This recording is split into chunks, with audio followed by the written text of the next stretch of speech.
this is the second time that I'm getting the Mr. Miyagi clap, so I think that's amazing. I don't know if you guys noticed, but these are my props. I'm very theatrical. I got my degree in theater arts, but I find that my diploma is a lot like a man's balls. They're great and everything, but as far as I'm concerned, they're only there for decoration. I'm single, which is crazy, right? But I'm single, but the good thing is that I get to go out on like dates and I get to meet interesting people and try new foods. The bad thing is I will go to your high school prom. True story, I went to prom this year. I had to lie about my age. I had to say that I was born in 1992, which was scary.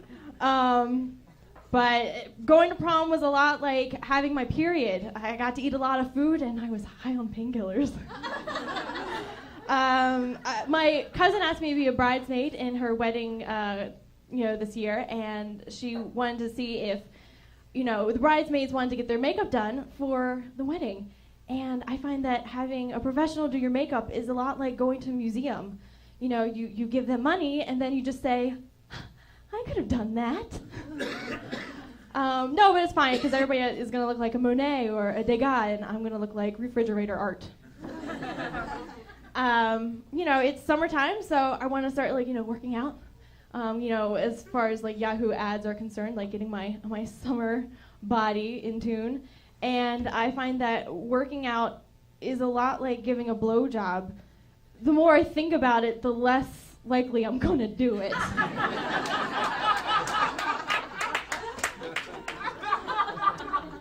Some of you guys might have one of those friends where you're like, oh God, that would only happen to this person, or crazy things happen. And I find that happens in my life.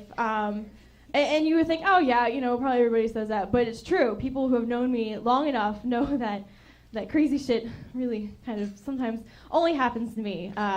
It's stupid things, I'm the type of person that will run into a plate glass door, or lock myself in a stairwell for 2 hours without a cell phone. I seriously thought I was going to die there, but it's okay, I'm here. One of those stories, there's a pretty bad story that happened back in December. How many of you guys got to use one of those airplane barf bags? Oh. Yeah. Oh. Yeah. Do you have a story? No. Okay, that's okay. I have one, and you're about to hear it. So, I was traveling home for Christmas, and I just. It wasn't even until I was in line to get on the plane that I started to feel under the weather. And I get on the plane and I have to sit in the middle because I was traveling with my cat, and the only space that he fits is under the middle seat. So I have to sit in the middle, and I double checked to make sure that the barf bag was there, because I'm like, oh, I'm going to use it. If it's there, that's great. I was really hoping Murphy's Law was going to come into play and be like, oh, because it's there, you won't need to use it. And I was trying to just calm myself and just being like, oh, this is mind over matter. You can do this. You can control yourself.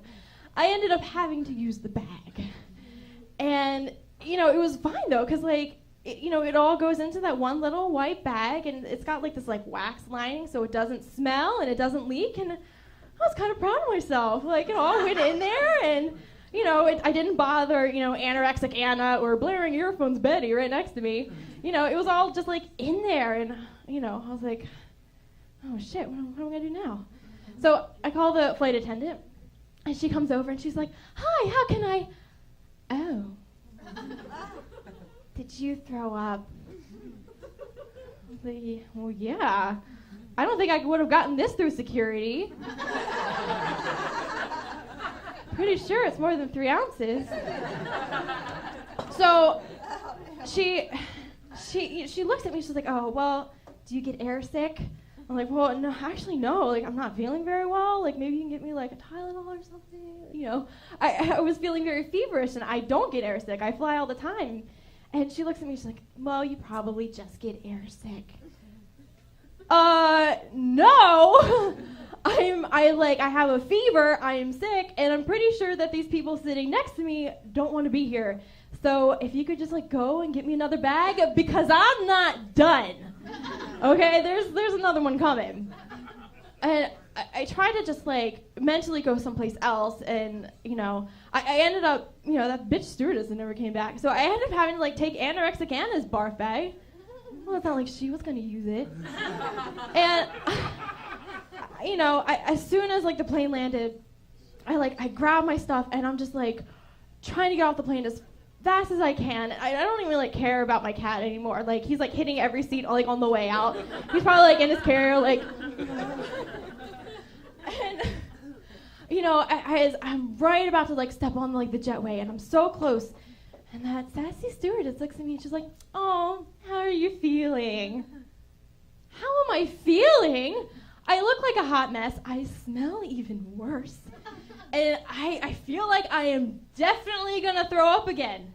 It's a good thing that there was a giant trash bag or a giant trash can like right there outside the plane, because I did.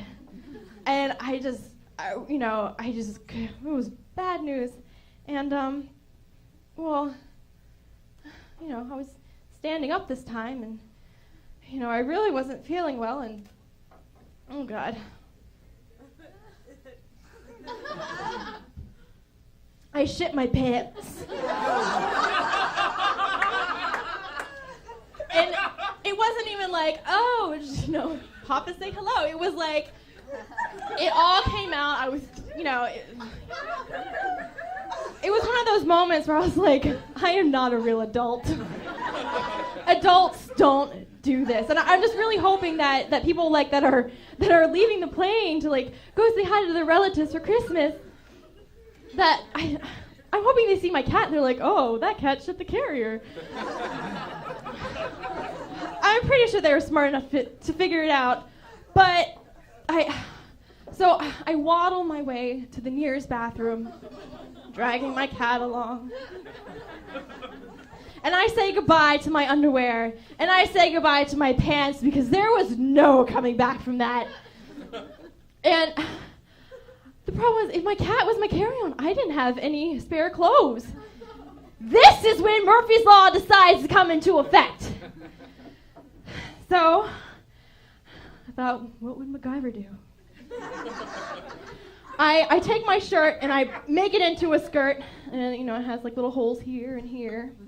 And I zip my jacket over my bra, and I practically crawl my way to baggage claim. I lost some bodily fluids on the way there. And my feline friend, he was covered in his own urine due to turbulence. And we weren't the best smelling company, but damn it, we made it home. Okay, thanks guys. Enjoy the rest of the night.